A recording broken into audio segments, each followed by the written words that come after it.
আসসালামু আলাইকুম বন্ধুরা, তোমরা কেমন আছো? আশা করি ভালো আছো। আমিও ভালো আছি। আজ বানাবো বিরিয়ানি রেসিপি, সেটাই তোমাদের শেয়ার করবো। চলো, দেখো আলুগুলো ডুবো ডুবো করে কেটে নিয়েছি। তার মধ্যে দিয়ে দিচ্ছি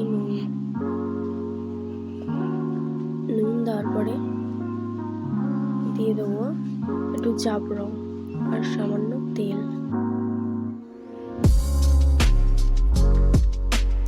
দিয়ে দিলাম। দেওয়ার পরে ইন্ডাকশনটা চালু করে আলুটা সিদ্ধ করে নেব। একটু নাড়াচাড়া করে নেব।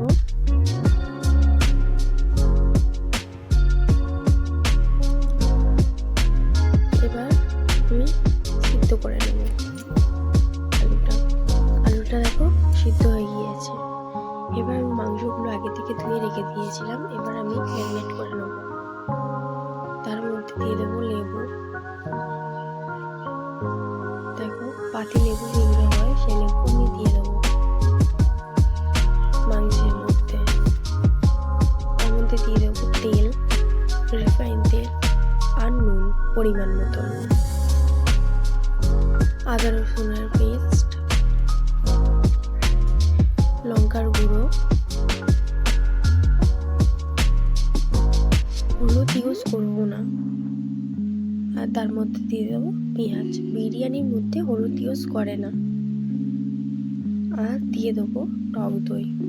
ভালোভাবে মাখা করে মেখে নিতে হবে। ভালোভাবে মাখানো হয়ে গেলে আমি এটা এবার 10 মিনিটের মতন ঢাকা দিয়ে রেখে দেবো। ম্যারিনেট করা মাংসটা ম্যারিনেট হয়ে গিয়েছে। এবার চাপা দিয়ে 10 মিনিট রেখে দেবো। তার মধ্যেই আমি আলুগুলো তেলের মধ্যে ভেজে নেব।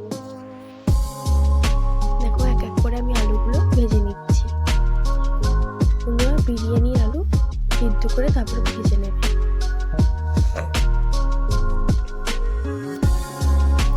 যখন লাল লাল হয়ে আসবে তখন তুলে নেব। এর উপর থেকে দিয়ে দিচ্ছি বিরিয়ানির মশলা আর নুন।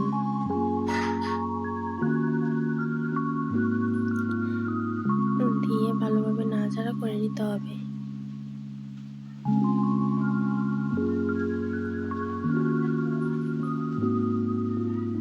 ভালোভাবে নাড়াচাড়া করে নেব।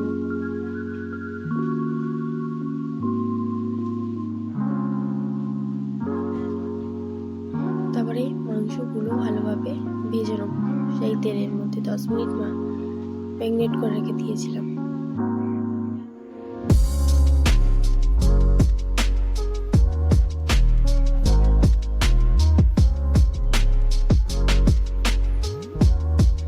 সেই তেলের মধ্যে পেঁয়াজ দিয়ে দেবো।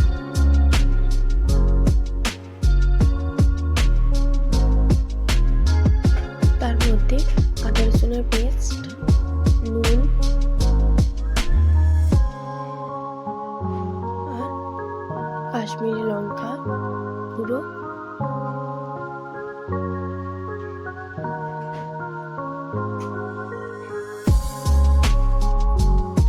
আর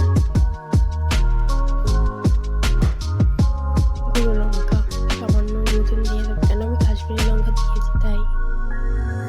তার মধ্যে দিয়ে দেবো মাংসগুলো দিয়ে দেবো। ভেজে রেখেছিলাম মাংসগুলো, সেই মাংসগুলো দিয়ে দেবো। ভালোভাবে নাড়াচাড়া করে নিতে হবে।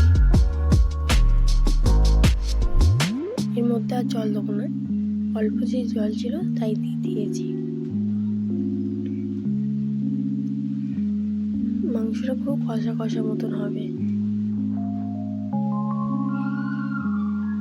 তার মধ্যে দিয়ে দেবো বিরিয়ানির মশলা,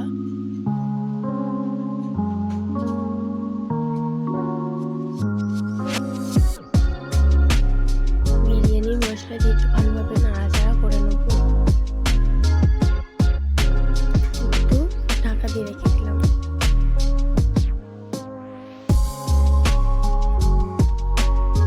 দেখো কত তেল ছেড়েছে। দেখো মধ্যে আর জল দেবো না। এবার আমি মাংসটা লাভিয়ে নিলাম। নামিয়ে পরে আমি বিরিয়ানির জল বসিয়ে দিলাম। এর মধ্যে নুন, তেজপাতা আর গরম মশলা দিয়ে দিলাম জলের মধ্যে।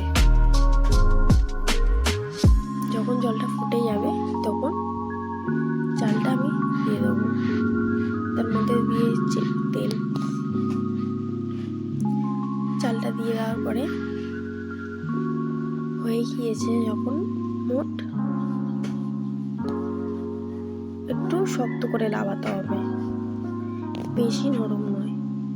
বিরিয়ানির চাল এক কাঠ শক্ত করে লাগাতে হয়। দেখো লাভিয়ে নিলাম আমি। এবার দিয়ে দিলাম কেওড়া জল, গোলাপ জল। এর মধ্যেই দিয়ে দেবো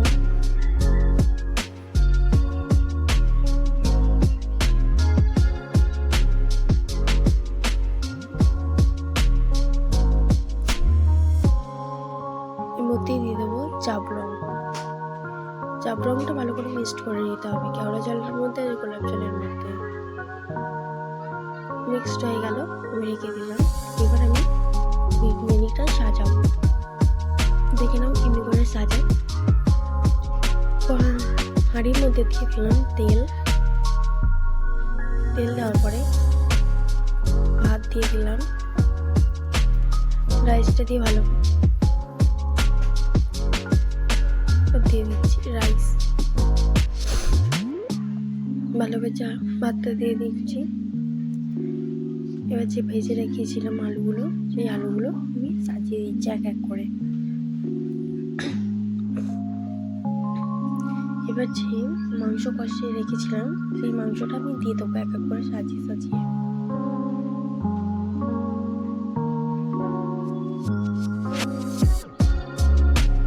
তার উপর থেকে দিয়ে দিলাম বিরিয়ানি মশলা। এবার দুধের মধ্যে কেশর মিশিয়ে নিতে হবে। হালকা মতন দুধ দিয়ে দিলাম, তার মধ্যে আবার উপর থেকে আবার দিয়ে দিলাম রাইসটা দিয়ে দিচ্ছি।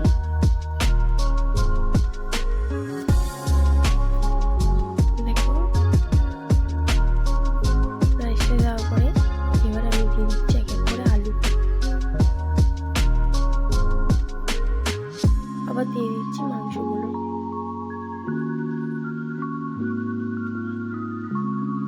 আবার উপর থেকে দিয়ে দিলাম বিরিয়ানির মশলা।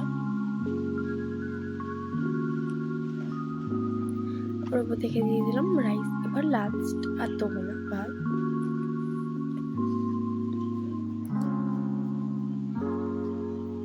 ঝুপড়ির মধ্যে একটু ভাত লেগেছিলাম, তাই জন্য একটু ঝাঁকিয়ে নিলাম।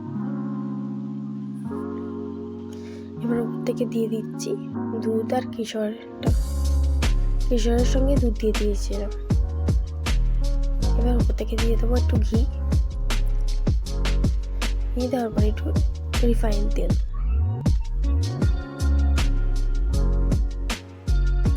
রিফাইন তেলের পরে দিয়ে দেবো কেওড়া জল, জাফরান আর গোলাপ জল উপর থেকে ছড়িয়ে দিলাম। তোমরা ডেকোরেশনের মধ্যে তোমরা দিতে পারো, বেরেস্তাও দিতে পারো, কিন্তু আমি দিই না, কেন তেতো লাগে বলে। আর ভাতটা যদি দুদিন থেকে যায় খেতে পারবে না, এলিয়ে যাবে, তার জন্য। এবার আমি দমে বসিয়ে দেবো। অতটা আগুন দেবো না, লাভিয়ে নেবো। এবার আমি যদি না ঘেমে যায় তার জন্য আমি দিয়ে দিলাম প্রত্যেকে নেতাটা। আঁচটা একটু কমিয়ে দেবো। দেখো বন্ধুরা কত সুন্দর হয়ে গিয়েছে, ভাপও হয়ে গিয়েছে। যদি তোমাদের ভালো লেগে থাকে লাইক কমেন্ট সাবস্ক্রাইব করে দেবেন, আর খেয়ে কমেন্ট করবেন যদি রেসিপিটা ট্রাই করেন। দেখো কত সুন্দর সুন্দর হাতটা, দেখো কত ঝরঝরে হয়েছে, কত সুন্দর ঝরঝরে হয়ে গিয়েছে। দেখো